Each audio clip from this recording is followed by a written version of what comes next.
I can tell you that when you boxed Nate Diaz, that night there was a UFC fight night in Nashville, Tennessee. I had arranged to fly to Nashville, Tennessee because I was very interested in looking at properties. I spent that weekend at the fights and looking at properties. I ended up buying a property. I That's now sick. live in Tennessee. That's sick. I Congrats. fucking love it. Tennessee is awesome. Tennessee's It's unbelievable. amazing people. I live in like a little town. I've got like more than 40 acres That's of property. fucking awesome. I am losing my mind. I'm in love with it so much. But that's why I was in Nashville for this fight night. It was Corey Sandhagen fought Rob Font, and the main event was like dreadfully boring.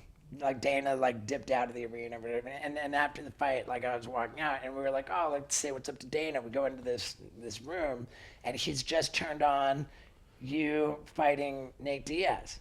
And I watched you fight Nate Diaz with Dana. That's crazy. Yeah, it was and it was Very rad. interesting for a guy who just claims he doesn't care about Yeah. you. And he doesn't never want watches me. He never watches you. I mean, like I just and I'm not trying to like ruin my relationship with Dana or anything, but I was like, it was interesting, and there was no like he didn't say anything like that or anything, like we were like, and of course I'm never gonna badmouth Dana. I fucking love the guy, like he's been so good to me, and like I just fucking love the UFC, but it's just that I thought that it was just interesting. Like that happened, and nothing bad was said.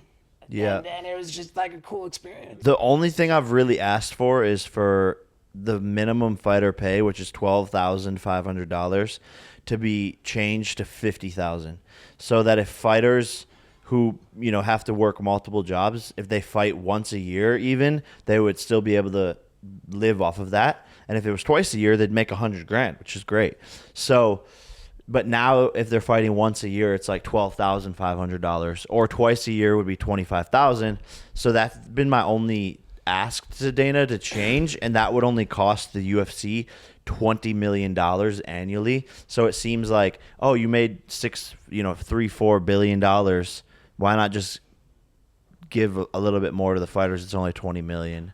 That's been my biggest thing of like, make that change and I'll shut the fuck up. But yeah, it's definitely like, I could talk about all the intricate details about this shit all day long, but Sure. It's like definitely when I started talking about this, that's when Dana White was like, oh, Jake Paul does steroids, Jake Paul's fights are rigged, Jake Paul this, Jake Paul that. So he's the one that like started all the personal rumors, Jake Paul doesn't sell, Jake Paul won't fight Anderson Silva. Like he's has been the biggest voice of oppression to me, because I'm the only one literally in the whole entire fight business who can talk back to him, there's probably 4 people who can, but I'm the only one who has the balls to do it. I think that what you're describing is very similar to Ariel Helwani's story about his Yeah. relationship there.